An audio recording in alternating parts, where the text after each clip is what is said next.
গত কয়েকদিনের প্রবল বৃষ্টির সাথে ঝোড়ো হাওয়া এবং ঝড় হওয়ায় দেশের দক্ষিণ অঞ্চলে প্রচুর পরিমাণ ক্ষয়ক্ষতি হয়েছে।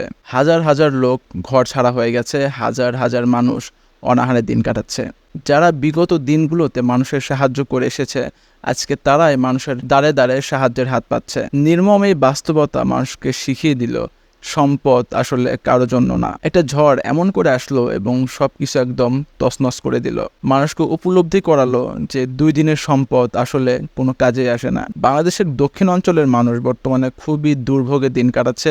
তাদের ঘর বাড়ি নষ্ট হয়ে গেছে, কিছু কিছু লোকের ঘর বাড়ি পানির নিচে ডুবে গেছে এবং কিছু কিছু লোকের ঘর বাড়ি প্রচুর পরিমাণ ঝড়ের কারণে একদম তছনছ হয়ে গেছে। এখন এমত অবস্থায় আমাদের সবার উচিত তাদেরকে সাহায্য করার। বাংলাদেশের বেশ কিছু জায়গা থেকে বেশ কিছু সম্পদশালী লোক তাদেরকে সাহায্য করতে গিয়েছিল এবং সেইখানে তারা এমন কিছু পরিস্থিতির শিকার হয় যেটার জন্য তারা মোটেও প্রস্তুত ছিলেন না। বিশেষ করে তাদের সবচেয়ে বেশি যেটা দাবি ছিল সেটা হচ্ছে যে ত্রাণ নয়, টেকসই বেড়িবাঁধ চাই। বাংলাদেশের দক্ষিণ অঞ্চলে কিন্তু সেরকম টেকসই কোনো বেড়িবাঁধ নেই। তো সরকারের উচিত এই লোকগুলোর জন্য উদ্যোগ নেওয়া। সরকারের উচিত তাদের জন্য টেকসই বেড়িবাঁধ তৈরি করে দেওয়া। প্রত্যেক বছর কিন্তু আমরা বাংলাদেশের এই একই চিত্র দেখি। প্রত্যেক বছরই দক্ষিণবঙ্গের এই মানুষগুলো ঝড় এবং বন্যার কারণে প্রচুর পরিমাণ আর্থিক সমস্যার শিকার হন। অনেকে তাদের জমি হারিয়ে ফেলেন, অনেকে তাদের বাড়ি হারিয়ে ফেলেন, ইভেন অনেকে তাদের সমস্ত সম্পত্তিই হারিয়ে ফেলেন। তো এমনই কি চলবে? আমাদের সামনে যে দিনগুলো আসছে সেই দিনগুলোতে কি এই মানুষগুলো এরকমই কষ্টের দিন কাটাবে? এটা কিন্তু আমাদের কারোরই কাম্য না।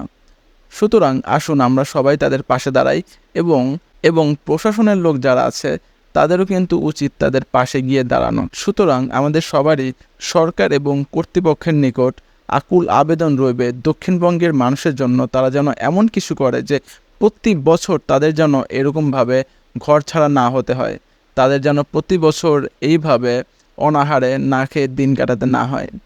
যাই হোক, আজকের বেশি কথা বললাম না, বেশি কথা বাড়ালাম না, কারণ প্রাকৃতিক দুর্যোগ এর পিছনে আমাদের কারোরই হাত নাই। কিন্তু আমরা চাইলে আগে থেকে প্রস্তুতি গ্রহণ করে এর ভয়াবহতা যেন কম হয় অথবা এর ফলে যেন আমাদের ক্ষতিটা কম হয় সেই উদ্যোগ কিন্তু আমরা নিতেই পারি। যাই হোক, এই ছিল আজকের ভিডিও।